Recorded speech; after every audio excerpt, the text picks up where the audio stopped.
这个压缩机是老式的R12的压缩机，现在都淘汰了。66Q 的老龟兄应该都知道，松下的压缩机质量特别好，外壳修烂了，所以符全跑光了。看下面全是油，全是跑的符，把油全带出来了。从这个地方修烂了，现在要给它更换一个290的替代，看看怎么样。先把旧的压缩机拆下来。现在大压缩机顺利拆下，冷媒用的 R12，现在几乎见不到 R12的冷媒了。这是个老压缩机啊，特别沉啊，底座都修烂了，这个地方修了个大洞啊，符可能是从底下哪个地方喷出来的，直接锈穿了，靠，一下掉一大块呀，烂透了。下边的底座也全是油啊，固定支架的腿儿锈了个大洞啊，一会儿需要加垫片了，要不放上就跑了。这个是我拿的新款压缩机，体积这么大，这是老款的，老款的重量是这个新款的接近1倍重。GMCC 冷媒 R290，这个压缩机效率特别高，R290的冷媒制冷效果很快，带几个掌柜完全没问题呀，一会儿给它换上试试，比600的效果还要好。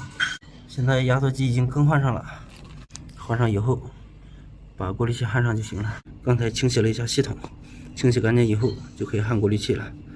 高低压管全部焊上，加氟口焊完了，就剩下过滤器了。过滤器焊完以后打上压，测试焊点，焊点都没问题，主要是测试铜和铁，一般铜和铜特别好焊，一焊就焊上了。测试完都没问题，就可以抽真空了。现在还是用压缩机泵抽真空，抽了大约15分钟了，差不多了，马上就要加氟了。冷媒290的拿了一大罐，满满一罐。现在加到回吸压力正好1个压，先转一会儿看看，如果不够再往里补一点，因为 R90的回气压力会比较高一些啊，可以说比134A 的还要高。正常600A 的都是负压，它这个已经达到1个压了。高压管刚刚有点热，转一会儿看看制冷效果吧。现在工作了10几分钟，大家看到铜管全结霜了，上面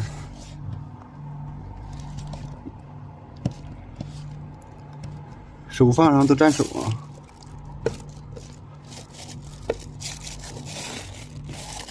管子上全结满霜了，制冷效果完全没问题，回吸管也冰凉冰凉的了。这样整个压缩机就更换完毕了，原来是 R12的，现在给换了个 R290。好了，本期视频就给大家分享到这里，咱们下期再见。